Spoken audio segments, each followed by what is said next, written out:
ছোটোখাটো পিকনিকের প্ল্যান যারা করছেন, শীতের স্পেশাল এই জলখাবার বানিয়ে নিতে পারেন। ফুলকপির নানপুরি। ফুলকপির ডাঁটিগুলো ফেলে দিয়ে গরম জলে সামান্য লবণ দিয়ে ফুলকপিগুলো 10 মিনিটের জন্য ভাপিয়ে নিন। নানপুরির জন্য 3 কাপ ময়দা নিন। 500 গ্রাম ময়দা আছে। লবণ 1 চামচ, চিনি 2 টেবিল চামচ, তেল আর ড্রাই ইস্ট দিয়ে দিন 1 চামচ মতন। এই ড্রাই ইস্ট না থাকলে টক দই 1 চামচ, বেকিং পাউডার আর আধা চামচ বেকিং সোডা দিয়ে দেবেন, তাহলেও হবে। হালকা গরম জল অল্প করে দিয়ে মেখে নিন আর একটা নরম ডো তৈরি করুন। 30 মিনিট মতন রেখে দিন। মিক্সিতে ভাপানো ফুলকপি বেটে নিন। প্যানে তেল গরম করে ভেজে নিন জিরে ফোড়ন, 2 চামচ আদা বাটা, 1 চামচ হিং, সামান্য করে হলুদ গুঁড়ো আর এই ফুলকপি পেস্ট দিয়ে ভাজতে থাকুন।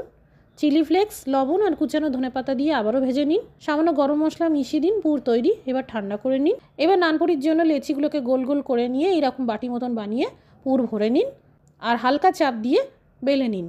তেল খুব গরম করে নিয়ে এই নানপুরিগুলো ছাঁকা তেলে ভেজে নিন। তৈরি হয়ে গেল ফুলকপির নানপুরির রেসিপি।